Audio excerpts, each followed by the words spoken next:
Welcome to Suman TV. Present మనతో ఉన్నారు Bonigala salmon గారు, amphi registered mutual fund distributor. ఆయనతో మాట్లాడదాం. నమస్తే sir, welcome to our studio. నమస్తే అమ్మా ఉదయం. సార్, ఇప్పుడు ఒక పర్సన్ ఒక 50,000 సంపాదిస్తున్నాడు అనుకోండి, ఒక 50 లక్షల్లో ఇల్లు కొనాలనుకుంటే ఎలా చేస్తే సాధ్యమవుతుంది? మంచి క్వశ్చన్ అడిగావమ్మా ఉదయ. ఇప్పుడు చూడండి, నెలకి 50,000 వస్తుంది. ఇప్పుడు హైదరాబాద్లో మోస్ట్లీ గేటెడ్ కమ్యూనిటీలో 1 crore అబౌవ్ ఉంటాయి. స్టాండ్ అలోన్ ఒక 50 నుంచి 60 లక్షలు వచ్చే అవకాశం ఉంది. అయితే డిస్ట్రిక్ట్ హెడ్ క్వార్టర్స్లో అయితే మీకు 50 లక్షలకే కంఫర్టబుల్గా ఇల్లు కొనుక్కునే అవకాశం ఉంటుంది. ఇప్పుడు చూడండి, జనరల్గా ప్రజలు చేసేది ఏమిటంటే 50 లక్షలు హౌస్ అనుకోండి, ఒక 10 lakhs డౌన్ పేమెంట్ చేస్తారు, 40 lakhs లోన్ తీసుకుంటారు. ఫస్ట్ ఏం చేస్తారంటే జనరల్గా పీపుల్ చేసేది 10 lakhs డౌన్ పేమెంట్ చేస్తారు, 40 lakhs లోన్ తీసుకుంటారు. 40 lakhs గాను ఒక 20 years ఈఎంఐ పెట్టుకుంటే సుమారుగా సపోజ్ 8.5% అంటే రేట్ ఆఫ్ వడ్డీ ఇంట్రెస్ట్ రేట్స్ ఆర్బీఐని బట్టి మనకి తగ్గుతూ ఉంటాయి, పెరుగుతూ ఉంటాయి. సపోజ్ 8.5 అనుకోండి, అనుకుంటే 40 లక్షలకు గాను 35,000 సుమారుగా పడుతుంది మంత్లీ 20 years. అంటే వాళ్ళు 40 లక్షలు లోన్ తీసుకుంటే 20 yearsలో 83 లక్షలు కడతారు, 43 లక్షలు ఎక్స్ట్రా కడతారు. అయితే అతనికి వచ్చేది 50,000 కదమ్మా. 35,000 ఈఎంఐ అయిపోతే 15,000లోనే లైఫ్ లీడ్ చేయాలి. అవును. పండగలు వచ్చినా లేదంటే పండగలకి బట్టలు కొనుక్కోవటం కానీ, ఏదైనా ఫంక్షన్స్ వచ్చినా, పిల్లల ఫంక్షన్స్, స్కూల్ ఫీజులు, వీటిలన్నిటికీ ఇబ్బందులు అయ్యి అప్పుల్లోకి వెళ్ళే అవకాశం ఉంటుంది. అవును. దీనికి సొల్యూషన్ ఏమిటంటే, మనం సొల్యూషన్ ఏమిస్తున్నామంటే ఇది అంటే ఇక 20 ఏళ్ల పాటు ఇతను అప్పుల్లో కూరుకుంటాడు. వెంటనే ఇన్వెస్ట్మెంట్ లేకుండా ఇల్లు తీసుకుంటే దీనికి మనం ఏం సొల్యూషన్ ఇస్తున్నామంటే, ఇప్పుడు మీరు 25 ఏళ్ళు కావచ్చు, 30 ఏళ్ళు కావచ్చు, మీరు ఒక 6 years పోస్ట్ పోన్ చేసుకోండి. అంటే మీ యొక్క వెంటనే ఇల్లు తీసుకుంటే మీకు ఆనందం వస్తుంది, గౌరవం దక్కుతుంది, మంచిదే.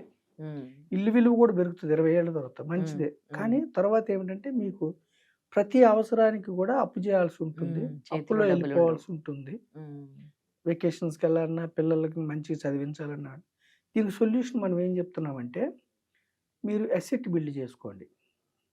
రియల్ అసెట్స్, గోల్డ్, ఫిజికల్ అసెట్స్ని గోల్డ్, స్థలాలు, ఇల్లులు, real assets, financial asset build చేసుకోండి. అంటే ఏం చెప్తున్నాం మనం, సొల్యూషన్ ఏం చెప్తున్నాం అంటే, ఫస్ట్ మీరు 10 lakhs డౌన్ పేమెంట్ అన్నాం కదా, ఆ 10 lakhsని మీరు ఇన్వెస్ట్ చేయండి. ఒక 6 సంవత్సరాలు మీరు పోస్ట్ పోన్ చేయండి ఇల్లు కొనుక్కోవటానికి. 10 లక్షలని మీరు 10 years 6 years ఇన్వెస్ట్ చేయండి. 12% అంటే ఏంటి, 12% వచ్చే ఇన్స్ట్రుమెంట్స్లో ఫినాన్షియల్ ఇన్వెస్ట్మెంట్ చేస్తే మీరు 6 సంవత్సరాల తర్వాత ఈ 10 లక్షలు వచ్చి 20 లక్షలు అవుతుంది.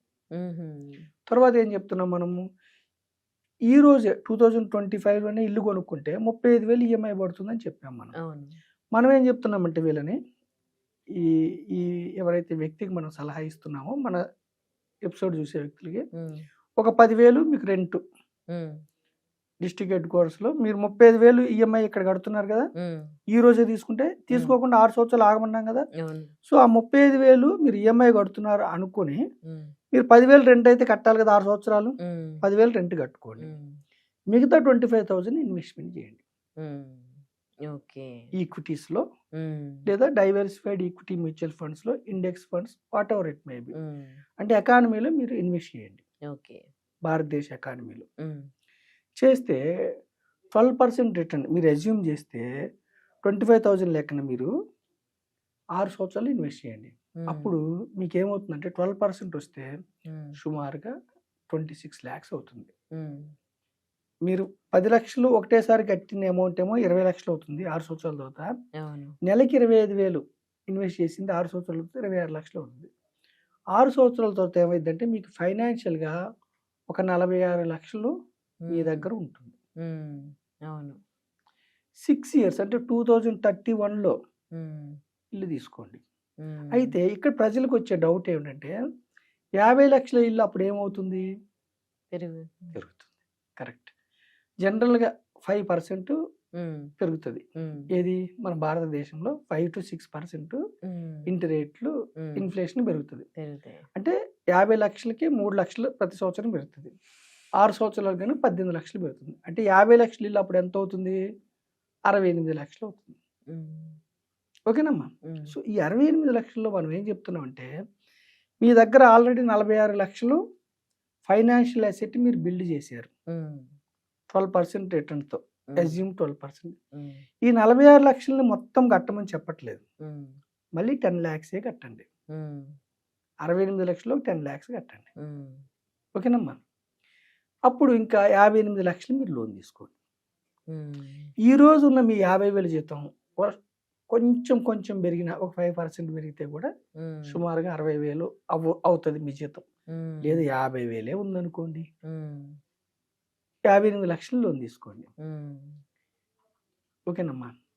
అప్పుడు మీకు ఒక 60,000 65,000 ఉందనుకోండి జీతం, 85% లోన్ తీసుకుంటే మీకు 58 లక్షలకు కానీ మీకు 50,000 ఈఎంఐ పడుతుంది 20 years టర్మ్ పెట్టుకుంటే. ఇక్కడ మీకు 46 లక్షల్లోంచి 10 లక్షలు డౌన్ పేమెంట్ కట్టారు. ఇంకెంత ఉంది? 36 లక్షలు ఉంది. 36 లక్షల్లో నుంచి ఈక్విటీ మ్యూచువల్ ఫండ్లో SWP అని ఒక కాన్సెప్ట్ ఉంది, సిస్టమాటిక్ విత్డ్రాల్ ప్లాన్. సుమారుగా ఒక 30,000 నెల వెనక్కి తీసుకోవచ్చు. అంటే మీకు పడే ఈఎంఐ 50,000కి మీ యొక్క ఫైనాన్షియల్ అసెట్ 30,000 ఈఎంఐ మీకు కట్టేస్తుంది. ఇంకా మీకు 20,000 ఎక్స్ట్రా మీ చేతిలోంచి పడుతుంది. ఓకే అమ్మా. మీరు బిల్డ్ చేసిన డబ్బు 36 లక్షల్లోంచి నెలకు 30,000 ఈఎంఐ ఈ ఫైనాన్షియల్ అసెట్ మీకు కడుతుంది. మీ శాలరీలోంచి 20,000 పడుతుంది. ఓకేనా.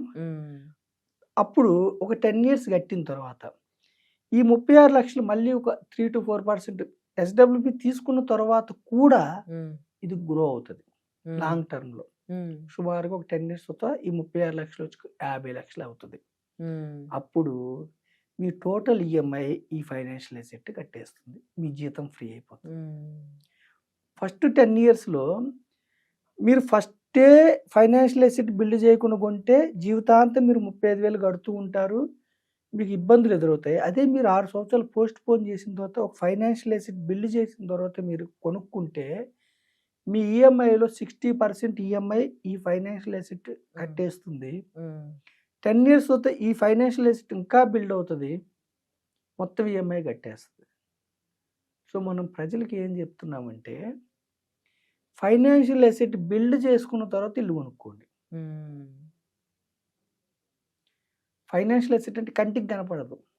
ఈక్విటీస్, స్టాక్స్ కావచ్చు, బాండ్స్ కావచ్చు, ఎఫ్డి కావచ్చు. ఎఫ్డి బాండ్స్లో ఏమిటంటే రేట్ ఆఫ్ ఇంట్రెస్ట్ తక్కువ వస్తుంది. అక్కడ మీరు సంస్థలకు అప్పులు ఇస్తారు. ఎఫ్డి అంటేనేమో డిపాజిట్, బాండ్స్ ఏమో కంపెనీలకు అప్పులు ఇస్తారు, వడ్డీ మాత్రమే వస్తుంది. ఈక్విటీస్ అంటేనే మీరు కంపెనీస్లో ఓనర్స్. కంపెనీస్లో ఓనర్స్కి రిస్క్ ఉంటుంది, సమ్ టైమ్స్ నెగిటివ్ రిటర్న్స్ వస్తాయి. కానీ 12% అజ్యూమ్ ఎందుకు చెప్తున్నామంటే హిస్టారికల్గా సెన్సెక్స్లో నిఫ్టీలో ఒక 12 to 13% వచ్చాయి. గత 40 ఏళ్ళ నుంచి 45 ఏళ్ళు సెన్సెక్స్లో నిఫ్టీలో కూడా 30 years నుంచి కూడా 12 to 14% వచ్చాయి. కాబట్టి 12 to 14% రిస్క్ తీసుకుని 12 to 13% వచ్చే ఇన్వెస్ట్మెంట్స్లో, ఫినాన్షియల్ ఇన్స్ట్రుమెంట్స్లో మీరు ఇన్వెస్ట్ చేస్తే ఒక 6 years తర్వాత మీకు ఈఎంఐ ఈ ఫినాన్షియల్ ఇన్స్ట్రుమెంట్ పే చేస్తుంది. మీరు జీవితం మొత్తం సాఫీగా వెళ్ళిపోతుంది. ప్లస్ మీ జీతంలో ఇంకా మీరు తక్కువ 20,000 కడుతున్నారు కాబట్టి ఈ ఫినాన్షియల్ అసెట్ 30,000 ఈఎంఐ కడుతుంది, మీరు 20 కడుతున్నారు కాబట్టి ఎక్స్ట్రా మళ్ళీ మీరు మీ యొక్క జీతంలోంచి మళ్ళీ ఇన్వెస్ట్మెంట్లోకి కొంత డబ్బుని పంపించవచ్చు. ఫినాన్షియల్ అసెట్ బిల్డ్ అవుతూ ఉంటుంది. ఫినాన్షియల్ అసెట్ ఏంటంటే ఎప్పుడు కూడా ఆర్థిక పరమైన అసెట్ ఏమిటంటే మీ జేబులోకి డబ్బుని తెచ్చిపెట్టాలి. అందుకే మన పెద్దవాళ్ళు ఏం చేస్తారు, ఇల్లులు కొంటారు ఎక్కువ. ఎందుకు? రెంట్ ఇన్కమ్ ఎప్పుడు రావాలి. మన చేతిలోకి డబ్బు వస్తే దాన్ని అసెట్ అంటారు, మన చేతిలోంచి వెళ్ళిపోతే లయబిలిటీ అంటారు. అంటే లయబిలిటీస్ తక్కువ పెట్టుకోవాలి, అసెట్స్ ఎక్కువ పెట్టుకోవాలి. అంటే మనకి ఎప్పుడు ఊటబావి నీరు ఎలా వస్తుందో మన జేబులోకి డబ్బు వస్తూ ఉంది, డబ్బును సమకూర్చాలి. సో అందుకే మనం ఏం చెప్తున్నామంటే 50,000 జీతము, 55,000 జీతం, 45,000 జీతం ఉన్నా పర్వాలేదు.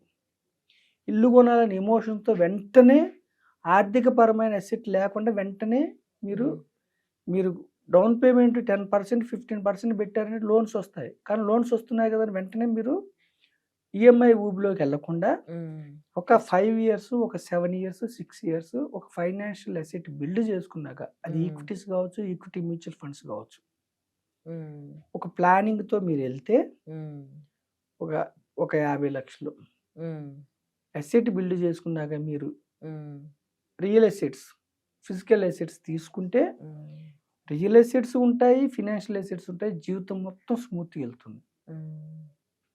సో మనం ప్రజలకు ఇచ్చే అవేర్నెస్ ఏమిటంటే post phone for 6 years, okay, build financial asset. Financial assets నుంచి ప్యాసివ్ ఇన్కమ్ జనరేట్ చేసుకోండి. మీ జీవితం నుంచి మళ్ళీ ఫినాన్షియల్ అసెట్ బిల్డ్ చేసుకోండి. జీవితం మొత్తం స్మూత్గా ఉండండి. 25 ఏళ్ళప్పుడు అంటే ఒక 31, 32 ఇయర్స్ వరకు ఆగండి.